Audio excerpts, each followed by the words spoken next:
इस बीच Vodafone idea की funding में देरी अब बड़ी चिंता बनती जा रही है। कंपनी को करीब 50,000 से 55,000 करोड़ का नेटवर्क विस्तार करना है, लेकिन फंड नहीं मिलने से इसका मार्केट शेयर 7 बड़े सर्किलों में कमजोर हो सकता है।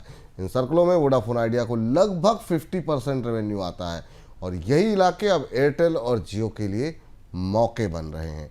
HSBC की रिपोर्ट बताती है कि वोडाफोन आइडिया की मार्केट हिस्सेदारी पहले ही 21% से घट करके 17% हो गई है और अगर फंडिंग नहीं मिली तो कंपनी को हर साल 20,000 करोड़ रुपए का कैश घाटा हो सकता है। सर, ये सिचुएशन रही तो फिर काम कैसे चलेगा वोडाफोन का?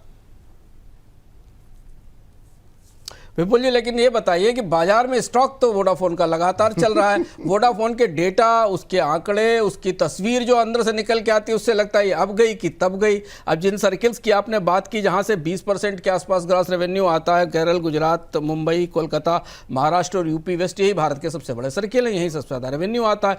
तो वोडाफोन की तो स्थिति है कि सरकार उसको बकायेदारी में माफ़ी नहीं देना चाहती, सुप्रीम कोर्ट ने कोई रियायत नहीं दी और बैंक फिलहाल कर्ज देने की स्थिति में नहीं है। तो ऐसी स्थिति में वोडाफोन गहरे गंभीर संकट में। तो जो बात HSBC की रिपोर्ट कह रही है, इस पर हम लोग लगातार चर्चा कर रहे हैं कि वोडाफोन अपना एक बड़ा बाजार हिस्सा पहले ही गंवा चुकी है। 5G तकनीक नहीं होने के कारण, नई तकनीकें नहीं होने की वजह से अब अभी हाल में 5G के कुछ सर्विसेज लॉन्च की गई हैं,